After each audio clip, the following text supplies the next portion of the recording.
ने कहा वो उसकी अपनी राय है जिसकी पुष्टि नेशन न्यूज इंडिया नहीं कर। कहूँगा कि उसमें भूमिका भी बांधी कि आखिर समस्या कहाँ है, आखिर समस्या कहाँ है। साथियों, बहुत सारी गहरी बातें हैं, हो सकता है मैं कुछ छोड़ भी दूँ या रह भी जाएं। मेरा यही कहने का है कि संविधान क्या है, what is the constitution, piece of paper, कोई बारूद तो नहीं है ना कि अगर कोई कॉन्स्टिट्यूशन को नहीं मानेगा तो गन चल जाएगी। ऐसा है क्या? ऐसा नहीं है, बहुत गहरा है। इस देश में इस तरह का कभी व्यवस्था, ऐसा बोला संविधान में कि ऐसी व्यवस्था होनी चाहिए कि सबको भागीदारी, सबको सामाजिक न्याय, सबको आर्थिक न्याय, सबको राजनीतिक न्याय मिलना चाहिए, मिलना चाहिए। देगा कौन? संविधान अपने आप में नहीं देगा।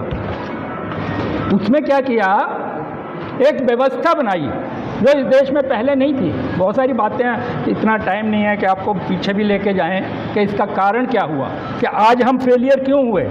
एक शब्द में प्रियम्बल का पहले हमने उच्चारण किया, जो इसका ऑब्जेक्ट है, जो मैं बात कह रहा हूँ, प्रियम्बल में पढ़ लें। तो सारे हमारे पढ़े लिखे लोग बैठे हैं, उसमें कोई ज़्यादा मुश्किल नहीं है। पॉइंट ये है कि हम पहुँचे कहाँ, सारी जगह फेल हुए। थोड़ा सा मैं कहूँगा न्याय करने के लिए कुछ हद तक हम लोग सफल भी हुए। वो इसलिए मैं कहता हूँ सफल हुए कि आज मैं और मेरे जैसे वक्ता जो आज बोल रहे हैं, किसी न किसी ने संविधान के ऊपर काम किया तो मेरे मुंह में जुबान लगी। और इससे पहले कोई आज का नहीं है इंडिया। इंडिया तो खैर बहुत नया कंट्री है, 70-75 साल का है। मैं एक सवाल ये भी करने वाला था कि ये इंडिया ये कंट्री कब बना? अरे भाई, इंडिया कंट्री तो यहाँ था ही नहीं। कंट्री तो 26 नवंबर 1950, 26 जनवरी 1950, 1949, 26 जनवरी 1950 को बना कि इंडिया इज ए कंट्री। और ये कंट्री की कोई व्यवस्था नहीं थी। ये हमारे साथ इस संविधान से पहले, जब से मेरा ख्याल है इस देश में ये मानवता तैयार हुई है, जब गौतम बुद्ध का एक काल था, अशोक का काल था, जिसको स्वर्ण युग कहते हैं, उस काल में ऐसा मेरा अंदाजा है कि उस काल में शोषण नहीं था। जब बुद्ध ने एक व्यवस्था दी, बुद्ध को नष्ट कर दिया गया, यहाँ पे ब्राह्मणवाद आ गया, जिसका दूसरा स्वरूप राजाओं के रूप में था। और ये जो राजाओं के रूप में था, तो मैं उनको क्या कहता था, गुंडों का राज। ठीक है। और हमारी जो पोजीशन थी तब, सुनने वाली बात है भैया, सुनो जरा, हमारी जो पोजीशन थी, हम राजा का एक थप्पड़ भी नहीं मार सकते थे। आज भी हमारी यही पोजीशन है। आज हमारे सामने संविधान की धज्जियां उड़ गई, संविधान का तार तार हो गया। क्या कर लिया हमने, ये एक अलग विषय है।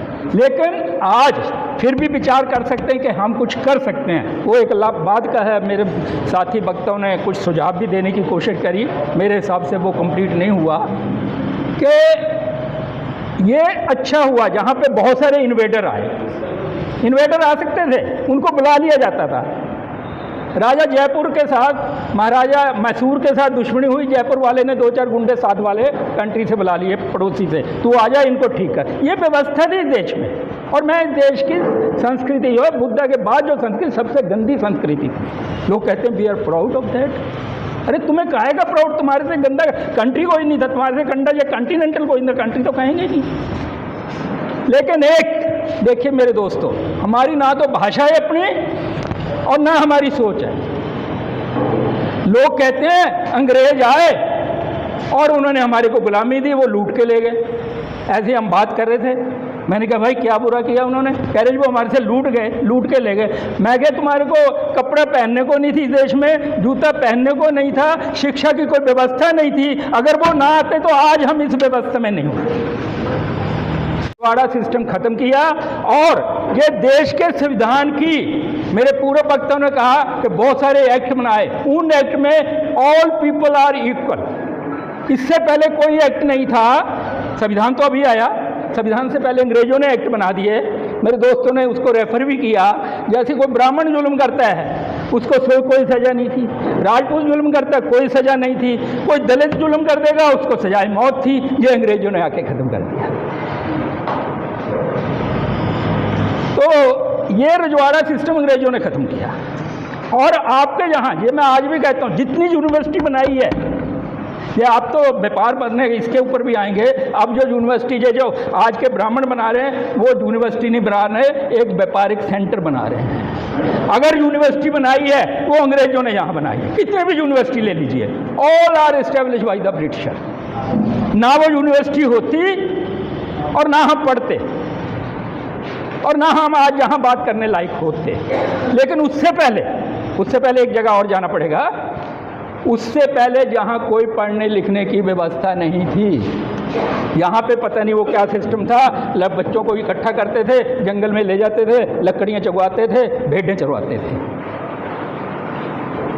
और ये जितने लोगों को यहाँ से पढ़ने ले गए, डॉक्टर अंबेडकर को चांस मिला, महात्मा गांधी को चांस मिला, पटेल को चांस मिला, पंडित जवाहरलाल को, सबने वहाँ जाकर देखा और दूसरों को भी देखा है। कईयों को तो पता नहीं पसंद आया या ना होगा, मैं लेकिन इन आदमियों को मैं कहता हूँ कि इनको पसंद आया। उनका एजुकेशन सिस्टम जैसे एक फ्लैश लाइट लग गई है ना, हम इधर आए, इधर रोशनी जग रही है, हमें लग रहा है अच्छा यार, हम तो अंधेरे में दीपक के लैंप में रह रहे हैं। It should be continue. इनको वहाँ से समझ आई इन सब लोगों को कि हम जिस कंट्री में रह रहे हैं वहाँ जंगल राज है। ये वहाँ से कहाँ से सीखे? कुछ सपना हुआ क्या? भूत प्रेत में हम विश्वास नहीं करते, कोई देवता आएगा वो सारा एकदम। भाई एजुकेशन से ही तो सुधार हुआ। उन्होंने एजुकेशन वहाँ दी, संविधान की भूमिका वहाँ रखी, ये संविधान की भूमिका थी। और जब उन्होंने यहाँ से पावर ट्रांसफर करके गए, और वो ही उन पढ़े लिखे लोगों ने जिनको बिना कुछ कराए एक ऊंचा स्थान प्राप्त था, वो गिर के नीचे आ गए, वो इस संविधान के विरोध में थे। वो क्या थे? इस संविधान के विरोध में थे। अब ये दो विचारधारा उस वक्त भी थी जब संविधान बन रहा था कि वो लोग कि यार ये दलित हमारे बराबर कैसे बैठ जाएगा, हमारे को बराबर की सजा कैसे हो जाएगी, दलित तो दलित है, मैं ब्राह्मण हूँ। उनको पसंद नहीं आया ये संविधान। ये संविधान आप जानते हैं यार, ये संविधान जो है, जिस दिन संविधान पूर्ण हुआ, बाबा साहब का पुतला रामलीला ग्राउंड में गिर चलाया। अब देखिए, आगे देखिए, समझिए कोई जोश की बात नहीं है। कितनी तरह का शासन होता है भाई? राजतंत्र है तो क्या बोलते हैं हिटलर वाला, डिक्टेटरशिप है, प्रजातंत्र है, चौधरीपन है, ये सारे सिस्टम हैं। तो हमारे बड़े बुजुर्गों ने, जिनको ये सिस्टम आर्टिकल 13 में लिखा, कोई भी ऐसी व्यवस्था जो संविधान से टकराएगी उसकी मान्यता नहीं है। आर्टिकल 13 में लिखा। और इस देश में चलेगा लोकतंत्र। ऐसा उनका मानना था कि लोकतंत्र में सबका हिस्सा होगा। क्या होगा? सबका हिस्सा होगा। लोग जागरूक बन जाएंगे और लोगों के मनपसंद की सरकार बनाएंगी, वो संविधान को लागू करेंगे।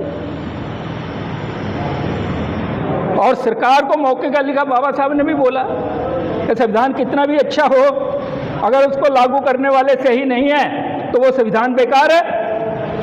अबे हमें जहां आना है ना। क्या हुआ? एक वक्त में लोगों को इतनी समझ आ गई, मैं आज भी कहता हूँ, हमारे जो पहले के बुजुर्ग थे, हमारे बाप दादा तक भी जो थे, उन्होंने पहचान लिया था कि ये संविधान के खिलाफ हैं, इनको हमने वोट नहीं देना और इनको पावर में नहीं लाना। सरपंच भी उनका गांव में नहीं बनता था, सरकार तो दूर की बात रही। जो आज सरकार में बैठे 3 MP नहीं आया करते थे उनसे, आज फुल मेजोरिटी से आ गए। कारण तो कहीं हमारा जो इस संविधान के खिलाफ है। यार मेरे दोस्तों, संविधान से क्या होगा? संविधान से क्या डिक्टेटरशिप लाएं कि इनको सबको मार भगाएं, राजतंत्र लाएं? वो हो नहीं सकता। उन्होंने बेस्ट समझा कि लोकतंत्र होगा और लोकतंत्र से सुधार हो जाएगा। लेकिन ये क्या हुआ? आज एक और आपको बहुत अच्छी बात बताता हूँ, मोदी भी दलितों के सहारे से चल रहा है। अभी मेरे दोस्त ने किसी ने बताया 150 जज को लेके हमारा जो दलित एमपी है या मिनिस्टर है वो वहाँ पे पार्टियां करे जा रहा, उसको खरीद लिया गया। दलित बिका है इसलिए मोदी चल रहा। उसने क्या सोचा कि इनको खरीद लो, पब्लिक को नहीं दिया उसने, कुछ पब्लिक को नहीं दे रहा, उनको खरीद लो, मेरा राज चल जाएगा। ये हो रहा है। फिर एक मेरे दोस्तों ने ये कहा कि भाई हमारा जो एमपी जाता है जमन कहर, वो हमारा काम नहीं करता। कि भाई लोकतंत्र में तो ये है कि पहले आप एमपी बनाने की हिम्मत तो रखो। कोई खिराज में देगा क्या? एक चौकीदार, एक सरपंच हम नहीं जता पा रहे। और दूसरी बात कहूं कि जो भी हमारा समझदार नेता, देखिए बड़ी साफ सुथरी बात है, पता नहीं आपको अच्छी लगे या नहीं लगे, विचारधारा से आंदोलन होते हैं, विचारधारा से आंदोलन होते हैं। विचारधारा पे ग्रुप बनने चाहिए, पार्टियां बननी चाहिए। जिस विचार पार्टी की, जिस ग्रुप की विचारधारा नहीं है वो पार्टी नहीं है। अरे एक तरफ तो हम ब्राह्मणवाद को गालियां दे रहे हैं, चलिए ब्राह्मणवाद कहाँ कहाँ है कहाँ नहीं है वो एक अलग विषय है। R S is the representation of the ब्राह्मणवाद। हमारा क्या रिश्ता है उससे? हमारा नेता जाके आरएसएस से कॉम्प्रोमाइज कर लेता है किस बात के लिए? कि मेरे को मिनिस्ट्री मिल जाएगी, मेरे को चीफ मिनिस्टर। ऐसे होगा क्या? ऐसे पार्टी चलेगी? ऐसे बाबा साहब करने लगते तो बाबा साहब तो पता नहीं कहाँ पहुंच गए होते। विचारधारा से बाबा साहब ने कभी कंप्रोमाइज नहीं किया। आज हम समाज के प्रमाणी हैं, हम कोई नेता नहीं यहाँ बैठे हुए। आज हम पिटे हैं तो उन क्रिएटिव पोस्टिंग क्यों दे रही है? जिस जज को ये पता है कि मैं रिटायर होने के बाद ह्यूमन राइट कमीशन का चेयरमैन मोदी मेरे को बना देगा, वो मोदी के खिलाफ कब बोलेगा? यार 2+2 4 होते हैं, क्या हम समझ नहीं रहे?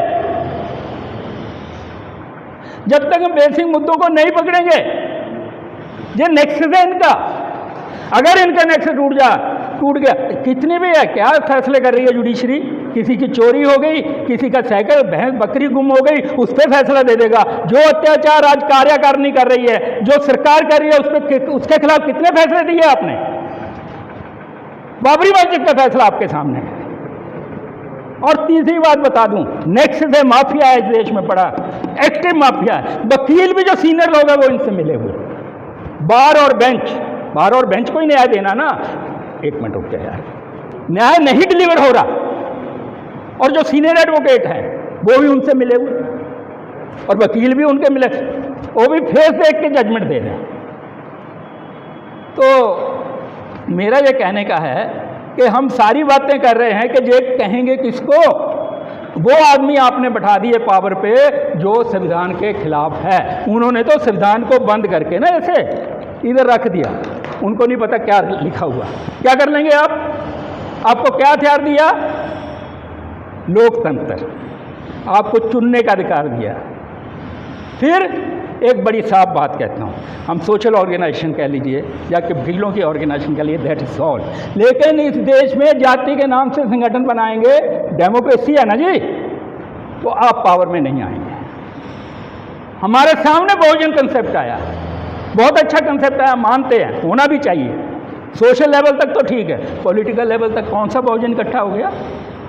यादव कह रहा आ जाओ, यादव पार्टी बना लो, चमार पार्टी बना लो, सरदार पार्टी, तो हुआ क्या? सब फट्टे लग गए। भैया अपनी विचारधारा तैयार करो, लोगों को स्प्रेड करो, लोगों को पढ़ाओ, और इस लोकतंत्र में आप अपनी जीत हासिल करो। और कह रहे हैं हम लोग, फिर मैं दोबारा रिपीट करता हूं, हमारे को वोट का अधिकार है ना। अब वो इलेक्शन ही खत्म कर दिया, कैसे जीतोगे इनसे? बात तो उस पर होनी चाहिए यार। तो संविधान करते रहोगे, क्या हो जाएगा उससे? पढ़ते रहिए 4 दिन तक संविधान। आज संविधान उसने खत्म कर दिया, इलेक्शन उसने खत्म कर दिया, जुडिशरी उन्होंने खत्म कर दिया। देखा आपने केजरीवाल के केस में कैसे होता है कोलिजियम से सिलेक्शन? एक पॉइंट में और आपको बताता हूं, 3 आदमी आपके, 2 आदमी हमारे। एक वक्त था हमने इसमें देखा, यूपीएससी काम कर रहा था, स्टाफ सिलेक्शन कमीशन काम कर रहा था, अब वो सारे खत्म। लिटरल एंट्री से किसी एक आदमी ने नहीं बोला, लिटरल एंट्री से अपॉइंटमेंट हो रहा जॉइंट सेक्रेटरी का। क्या करोगे? आपका नंबर कहाँ से आएगा? जितने लिटरल एंट्री से आए वो सारे आरएसएस के आदमी आए। कौन सा यार, मैं कई बार सोचता हूं कि ये समाज इतना डेवलप कहाँ, वो छोटी घिसी पीटी बातें करते रहोगे? कम से प्रदर्शन, रोष, डेमोन्स्ट्रेशन, इन बातों पे होना। लिटरल एंट्री हमारे सामने खत्म हो गई। लिटरल एंट्री से उन्होंने जॉइंट सेक्रेटरी अपॉइंट कर लिए। किसी एक नेता ने नहीं बोला, एक स्पोक्समैन ने नहीं बोला। और कॉलेजियम का तो आपने देख लिया नाटक सारा।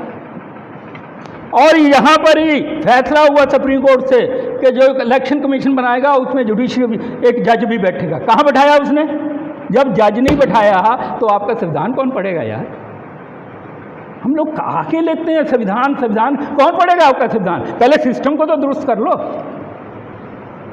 तो मेरा यही कहना है, जागरूक हो, संघर्ष भी करें और पहचाने भी कि आपके राइट को कौन प्रोटेक्ट कर रहा है। ये मैंने पहले कह दिया कि जरूरी नहीं आपका आदमी प्रोटेक्ट करेगा, ये भी बात सच है।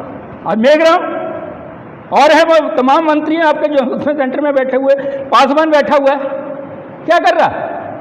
तुम्हारी रिजर्वेशन खत्म कर दी, तुम्हारी पढ़ाई खत्म कर दी, कितने आदमी ने रिवोल्ट कर दिया वहां पे, और दूसरी जगह कितने आदमियों ने आंदोलन खड़ा कर दिया। मेरे दोस्तों, वो जो पहली जनरेशन थी, लास्ट शब्द बोलूँगा, थोड़ा ऑर्गेनाइजर को भी टाइम हो रहा है, कि जो पहली जनरेशन उनकी आई थी जिन्होंने संविधान बनाया था, थोड़ी ऑनेस्टी थी, उन्होंने लागू किया। उन्होंने आपको पढ़ाई लिखाई दी बिना फीस लिए थी, आपसे पैसे के लिए योग बनाए और बैंकों का नेशनलाइजेशन किया। हमारे टाइम में 2-2 लेटर थे, अपॉइंटमेंट लेटर उसके पास, अब तो एक तरसेंगे। 2-2, 3-3 अपॉइंटमेंट लेटर लोगों ने 3-3 जगह ज्वाइन किया और एक छोड़ा वहाँ से। तो उन्होंने थोड़ा काम तो किया। फिर बाबा साहब के हिसाब से जो उसने शुरू किया था, लैंड का नेशनलाइजेशन कर दो, लैंड रिफॉर्म एक्ट लेकर आए। उस वक़्त की वो जनरेशन थी, लेकिन अब तो सारा ख़त्म ही हो गया। तो ये एक चिंता का विषय है। आज हम इस दौर से गुजरे हुए हैं कि यहाँ संविधान नाम की कोई चीज़ नहीं है। संविधान को क्या पढ़ना, यहाँ खड़े होकर पढ़ लो आप। अरे देखो ना, एक तो इम्प्लीमेंट नहीं हो रहा भाई। आज सारे राइट हमारे ख़त्म कर दिया, हमारी एजुकेशन ख़त्म कर दी, स्टाफ सिलेक्शन ख़त्म कर दिया, पेपर लीक करके उन्होंने बना लिया। कितने हमारे, मैं ये नहीं कह रहा हूँ कि आप बोलिए, आपको भी बोलना। नेता कितने सामने आ रहे हैं सो कार्ड? क्या बार्गेनिंग कर ली आपने? क्या आप करते रहिए, हम कुछ नहीं बोलेंगे, जब मौका आएगा हमारे को भी कुछ दे देना। ये हो रहा है इस देश में। तो मेरी एक रिक्वेस्ट है, हम्बल रिक्वेस्ट है, मैं डायरेक्ट भी कहता हूँ कि इस आरएसएस को हटाओ। जब तक ये आरएसएस वो ताकत है जो संविधान को नहीं मानती, फिर आप कहोगे कॉलेजियम होगा, ये ऐसे ही चलेगा जी। इससे भी वर्स्ट पोजीशन आने वाली है, तो इससे सावधान होइए। जय भारत, जय हिंद।